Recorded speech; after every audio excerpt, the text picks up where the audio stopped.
Hello students, आपका मेरे channel smart study में स्वागत है। स्टूडेंट्स, आज हम शिक्षा निदेशालय की तरफ से दी जाने वाली वर्कशीट नंबर 11 करेंगे, जो कि क्लास 7th की है और विषय है सामाजिक विज्ञान इतिहास। ये वर्कशीट 2 नवंबर 2020 की है। तो आइए शुरू करते हैं आज की वर्कशीट शुरू करने से पहले प्लीज़ मेरे चैनल को सब्सक्राइब कर दीजिए। तो आइए देखते हैं आज की वर्कशीट, दिल्ली के सुल्तान। देखिए क्या दिया गया आज की वर्कशीट में। यहाँ पे कुछ पिक्चर्स दी गई हैं बेटा, ये देखिए। कुव्वत अल इल्साम जामा मस्जिद, बेगमपुरी मस्जिद, मोठ मस्जिद, जमाली कमाली मस्जिद। देखिए यहाँ पे काफ़ी पिक्चर्स दी गई हैं, अलग अलग मस्जिद के बारे में यहाँ पे दिखाया गया है। उपरोक्त चित्र में दी गई मस्जिद के निर्माण काल, उससे जुड़ी अन्य जानकारी अपनी पाठ्य पुस्तक की सहायता से एकत्रित कीजिए। तो बेटा ये काम आपका है।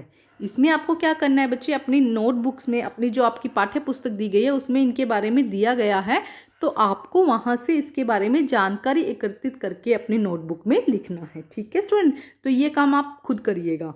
आगे देखते हैं वर्कशीट में क्या समझाया गया है बेटा। क्वेश्चन आंसर हम करेंगे, बाकी क्वेश्चन आंसर जो वर्कशीट में दिया गया है उसे समझते हैं।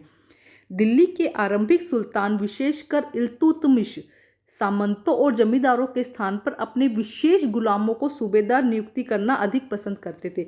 जो तो क्या कहा जा रहा है, दिल्ली के जो आरंभिक सुल्तान थे, विशेषकर जो इल्तुतमिश थे, वो क्या करते थे, सामंतों और जमींदारों के स्थान पर, मतलब उनको क्या जो सामंतों और जो जमींदारों के स्थान पर वो क्या करते थे, अपने विशेष गुलामों को ही सूबेदार रखना उन्हें ज़्यादा अच्छा लगता था। इन गुलामों को फारसी में बंदगा, इनको क्या कहा जाता है, बंदगा कहा जाता है। इन्हें सैनिक सेवा के लिए खरीदा जाता था। तो देखो क्या कहा उन्होंने, क्या कहा, जो गुलाम थे उन्हें वो क्या करते थे, सूबेदार रखते थे। अब गुलाम तो गुलाम जैसा काम करेगा ना, सूबेदार रखते थे, और इन्हें क्या कहा जाता था, बंदगा कहा जाता था, और ये सैनिक सेवा के लिए खरीदे जाते थे। खलजी तथा तुगलक शासक बंदगा का इस्तेमाल करते रहे और साथ ही अपने आश्रित निम्न वर्ग के लोगों को भी ऊंचे राजनीतिक पदों पर बैठाते रहे। अब देखो खलजी और तुगलक शासकों ने क्या किया, ये बंदगा का उपयोग करते रहे, मतलब सूबेदार उन्हें बनाते रहे और अपने अपने पे आश्रित जो निम्न वर्ग के लोग थे उन्हें ऊंचे पदों पर बैठाते रहे। ऐसे लोगों को सेनापति और सूबेदार जैसे पद दिए जाते थे। जो निम्न वर्ग के लोग थे उन्हें कौन से पद दिए जाते थे, सेनापति और सूबेदार जैसे पद दिए जाते थे।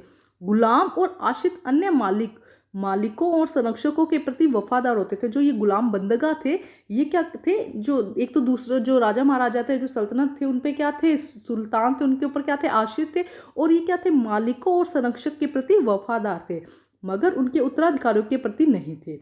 नए सुल्तानों के अपने नौकर होते थे।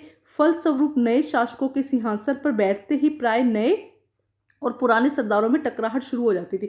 तो देखो क्या कह रहे हैं, ये अपने मालिकों के प्रति तो वफादार होते थे, लेकिन मतलब कि जैसे कि राजा का बेटा राजा बनेगा, तो उसके बाद जो उनका बेटा बना है राजा, तो उसके लिए वो ज़रूरी नहीं है, उनके उत्तराधिकारियों के लिए वो नहीं होते थे। सुल्तानों के पास अपने नौकर होते थे। विशेषकर क्या होता था, नए जो सिंहासन पर नए बैठते थे, तो नए और पुराने शासकों के बीच में क्या हो जाती थी, थोड़ी टकराहट शुरू हो जाती थी।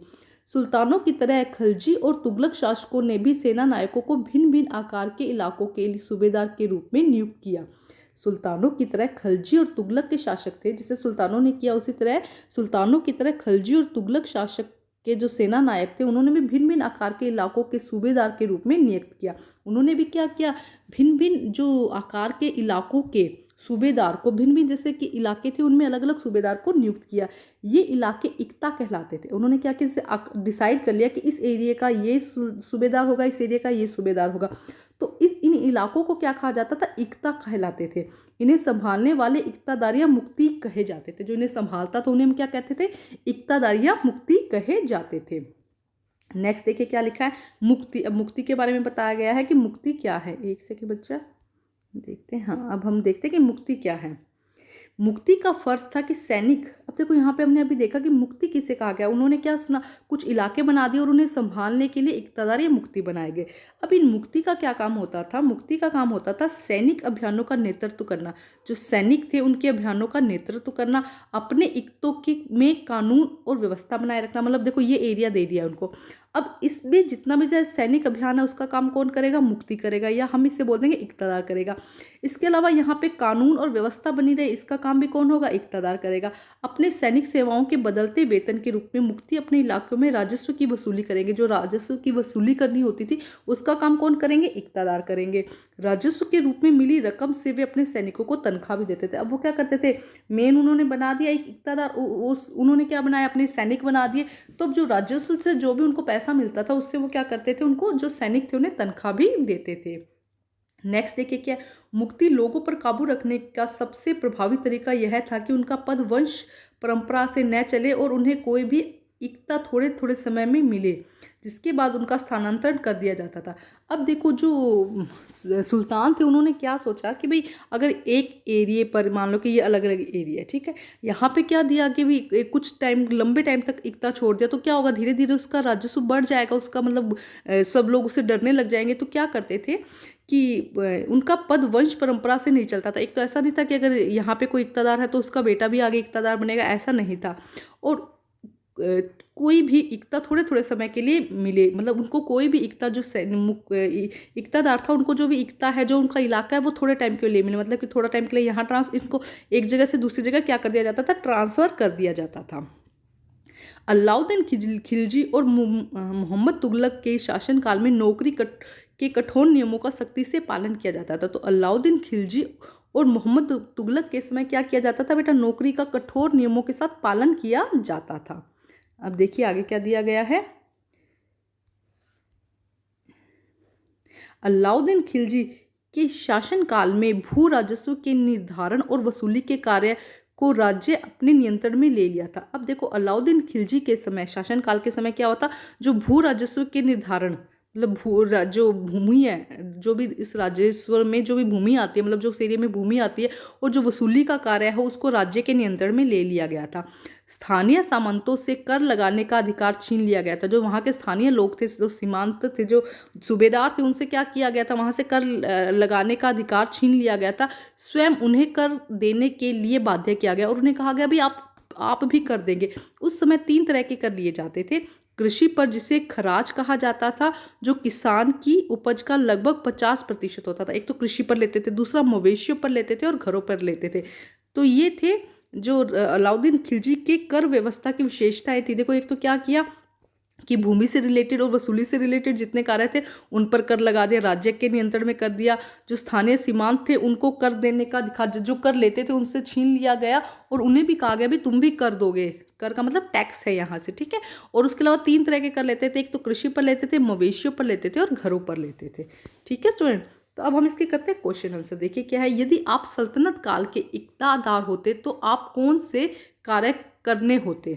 अगर आप होते तो बेटा क्या कार्य करते? देखो एक तो सैनिक अभियानों का नेतृत्व करना होता, एकता में कानून बनाना होता, उनकी व्यवस्था बनाए रखनी होती, राजस्व की वसूली करनी होती, और इसके अलावा सैनिकों को तनख्वाह भी देते ना, जो राजस्व मिलता है उससे सैनिकों को तनख्वाह भी देनी होती। तो ये कार्य आपके होते। तो आइए करते हैं बेटा इसका आंसर हम। तो आइए देखते हैं बेटा आंसर नंबर 1। देखिए, यदि मैं सल्तनत काल में इक्ताफ होता, ठीक है, इक्तादार लिख दीजिएगा बेटा यहाँ पे। तो देखिए बेटा क्या कहा गया है यहाँ पे कि यदि मैं सल्तनत काल में इक्तादार, बेटा दार कर दीजिएगा यहाँ पे ना, वो मिस्टेक हो गया थोड़ा।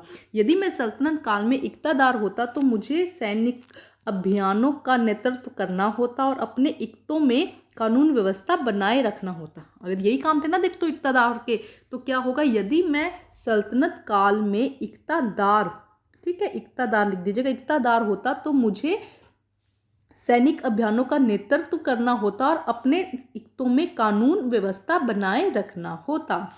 अपने इलाकों में राजस्व की वसूली करनी होती, कर लेना होता था ना राजस्व का, अपने इलाकों में राजस्व की वसूली करनी होती।